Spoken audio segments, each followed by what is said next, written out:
Hi, everyone, welcome back to my summary movie again. The opening scene introduces Dominika Rover, a prominent ballet dancer from Russia. Ever since her teens, she has been dancing and taking care of her ailing mother. One day, Dominika entrusts her mother to a caretaker and heads to work. She meets with various guests, including her uncle Ivan, who serves as the deputy director of Russia's Foreign Intelligence Service (SVR). During the meet and greet, a gangster named Dmitry Ustinov asks Dominika for a picture and uses the opportunity to touch her inappropriately. Shortly after, the performance begins and Dominika dances beautifully, impressing the audience. Unfortunately, soon her dance partner jumps in, lands on her leg, breaking it badly. As a result, Dominika is rushed to the hospital for emergency surgery. Following this, we are introduced to Nate Nash, a CIA agent working in Moscow. One day, as he is about to meet one of his assets in Gorky Park, he is unexpectedly confronted by the police. Swiftly thinking on his feet, Nate creates a distraction by firing shots at the ground. This ensures the safety of his Russian mole codenamed Marble, who escapes without being identified.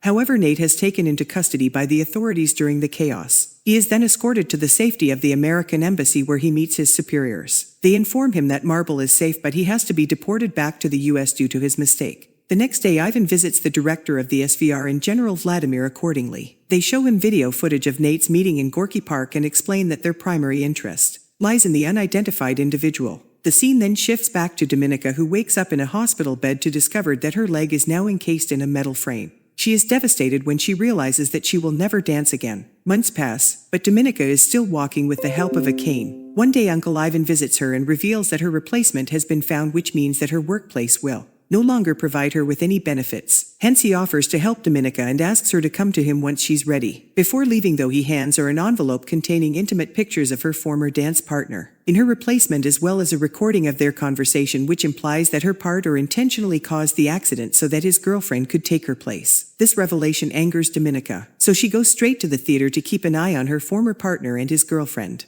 After watching them practice, she follows them to the steam room, where they start making out. In a fit of rage, Dominika attacks them with her cane, exacting her vengeance. On her way back, she stops by phone booth and reports the incident as an accident. After this, Dominika, now with her career in ruins, turns to her uncle for help. He agrees to assist her, but only if she returns the favor. The SVR is interested in gaining more information on the gangster from earlier, Dmitry, so he asks Dominika to befriend him and earn his trust using her feminine charms. Though Dominika has no other choice, as her mother's medical expenses are high. That night, Dominika goes to the hotel where Dmitry is staying, dressed beautifully, and heads to the bar to catch his eye. As she expected, Dmitry approaches her and asks how he can assist her. She expresses her desire to feel special once again, and they proceed to a private room, leaving Dmitry's guards outside. After a while, he asks her to undress and immediately gets to work like a madman. But right then, a person wearing a black helmet enters the room and murders Dmitry. The intruder then throws a coated Dominika to cover her bloodied body and rescue her through the back door. The man turns out to be an SVR agent named Konstantin, sent by Ivan.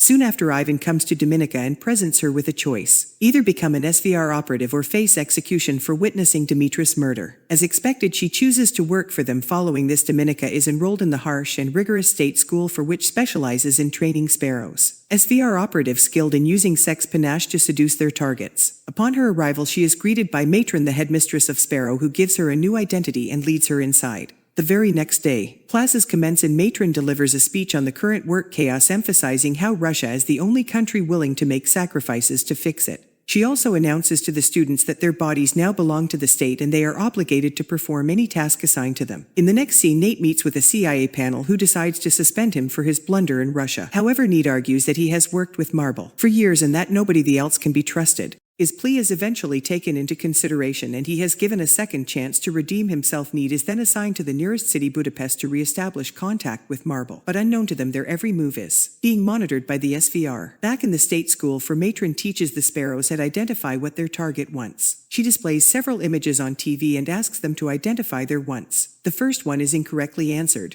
by an arrogant student named Victor, and Dominika corrects him. This makes him the laughingstock in front of everyone. Another female student correctly guesses the second, and she is summoned to the front of the class in order to satisfy a guy. The girl gets down on her knees, however, she is unable to do so. The following day, the students are asked to welcome a troop of soldiers who have recently returned from combat. Dominika selects a young man and takes him to a private room where she pleases him. Later, the performance is observed by Matron and the other students. Matron comments on Dominika's performance, saying that her technique was good, but she still hasn't learned to give herself up. After classes, Dominika is taking a shower. Victor comes from behind and tries to assault her, but she bravely defends herself by hitting him with a water tap.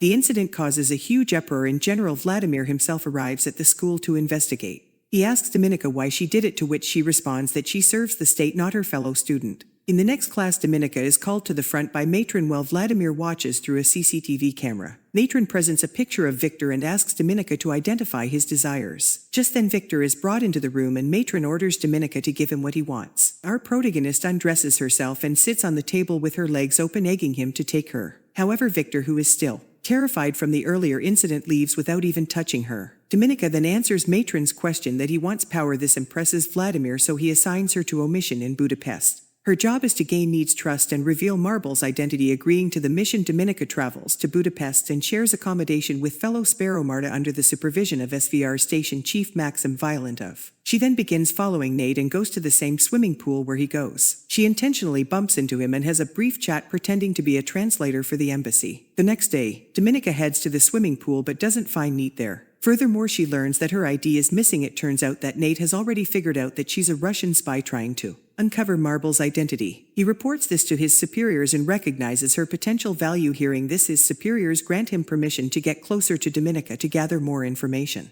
Later, Dominika visits the embassy and discovers Marta talking with an American politician named Stephanie Boucher. Not long after Nate approaches Dominika and confesses to taking her ID from the pool. Upon realizing that he's aware of her mission, she reveals her true intentions. The two then have a short conversation and agree to meet for dinner the following day. Afterwards, Dominika returns to her apartment and searches Marty's room, where she discovers that Marta has been tasked with buying confidential information from Stephanie. The next day after work, she tells the station chief Maxim to a bar and requests him to provide her more time by sending a good report to Moscow. In order to make him do so, Dominika prods him into hitting her. Now that his act is caught on camera, she blackmails him into sending a better report, or else she'll turn him into the police. Meanwhile, Need is waiting for her at the restaurant, but when she doesn't show up for a long time, he leaves, assuming that she ditched him. Unbeknownst to him, Dominika follows him to his place. She rings the doorbell, and he currently leads her in. Nate frantically inquires how she found his place, and Dominika turns up the TV volume to ensure that they can't be overheard before asking him about what happened in Gorky Park. After receiving the answer, she kisses him, but he stops her midway and asks her to go home. The following day, Dominika receives an unexpected visit from Ivan, who wants to check on her progress with Nate. Feeling pressured to buy more time, she makes up a lie and tells him that she's also working on Stephanie's case with Marta, but will require additional funding. Ivan gives it a thought and decides to leave for now. While getting his coat, Dominika manages to sneak a look at his passport to gather intel on him. Later that evening, Dominika returns home to shockingly find Marta's lifeless body in the bathtub. Before she can even comprehend what happened, Konstantin, the same SVR agent from earlier, appears from behind and grabs her by the neck. He then explains that this is what happens to those who share secrets. Meanwhile, Need informs his superiors about Marble's new message, which confirms that Dominika is a Sparrow. Although his superiors view her as a threat, Need believes that she still recruited Will. The next evening, he brings Dominika to her apartment and admits that he knows her real identity. Dominika in turn reveals her story, emphasizing that her only concern is her mother's safety. Nate then offers her a deal to become a double agent for him, promising her protection in return. After thinking it over, Dominika asks if she can trust him. He assures her that she can, and the two end up becoming intimate. In the morning, Dominika meets with Nate's superiors, who subject her to a lie detector test to assess her reliability. When she passes the test, she asks for money, claiming that she can buy them information from Stephanie Boucher. On Friday, Dominika travels to London with Maxim to meet Stephanie and execute the transaction. She stays in a hotel room that the CIA has specially prepared for her, with security cameras and a set of discs hidden under a desk, which she can swap for the real ones later. Shortly after, Stephanie arrives at the hotel and Dominika approaches her, claiming that she has sent by Marta. Once Stephanie is convinced, she hands over the discs in exchange for the money. Dominika pretends to authenticate the discs, but in reality she switches them with the fake ones. After the deal, Stephanie realizes that she's being monitored by American intelligence agents. In a state of panic, she throws the money in the trash and tries to cross the street. But unfortunately, she only ends up getting hit by a truck and dying on the spot. Russian agents watching the whole incident assume that their mission has been compromised. They also suspect that Dominika and Maxim were the ones who tipped off the Americans, so the two are ordered to return to Moscow. Upon their arrival, Ivan seizes the discs and apprehends both. The Maxim, despite their protests of innocence, they endure excruciating torture for days, and Maxim has even executed. However, Dominika remains adamant in her denial of involvement with the Americans. Eventually, Ivan begins to believe her and allows her to go back to Budapest to carry out her original mission of extracting Marble's identity. Upon reuniting with Neat Domain, Micah enjoys a romantic evening with him at his residence. However, in the middle of the night she wakes up to discover Constantine subjecting Nate to torture in order to obtain Marble's identity. At first, Dominica feigns complicity with Constantine and even assists in inflicting harm on Nate. But when he is distracted, she assaults him, enabling Nate to break free from his restraints. The two then team up against Constantine and manage to take him down, but they endure serious injuries during this process. In the next scene, Dominica wakes up at the hospital where she receives a surprise visit from General Vladimir. Shockingly, he reveals himself as the mole Marble. Vladimir, who is a former patriotic official, confesses that he became disillusioned with Russia's rampant career option when his sick wife was denied treatment from an American doctor. Fearing that he will soon be caught and his sacrifice will be in vain, Vladimir instructs Dominica to expose him to Ivan. Doing so would make her a national hero and allow her to replace him as a Moor. Dominica thinks the idea is absurd, but after a lot of convincing she decides to turn herself into the authorities. She asks to speak to the Russian ambassador, and when her wish is granted she explains that she has the name of the mole. However, she will only reveal his name in exchange for her freedom. In the aftermath of the conversation, an exchange meeting is scheduled at an airport. Nate is assigned to accompany Dominica in order to confirm the mole's identity. He is deeply upset as he feels used and betrayed by Dominica's actions. However, she has a surprise for him shortly after the Russians approach them with a mole whose face, when uncovered, turns out to be Ivan. It is revealed that Dominica had been fabricating evidence to frame her uncle ever since she arrived in Budapest and even blamed him for the botched exchange in London. Shocked, Nate quickly confirms Ivan is the mole, and just after the exchange, Ivan is shot by Russian sniper. After the exchange ends, Dominica has taken away on a helicopter. In the final scene, we see her being honored in a Russian military ceremony attended by General Vladimir. Dominica is now living a good and free life with her mother, something which she had always dreamed of. Thanks for watching this video.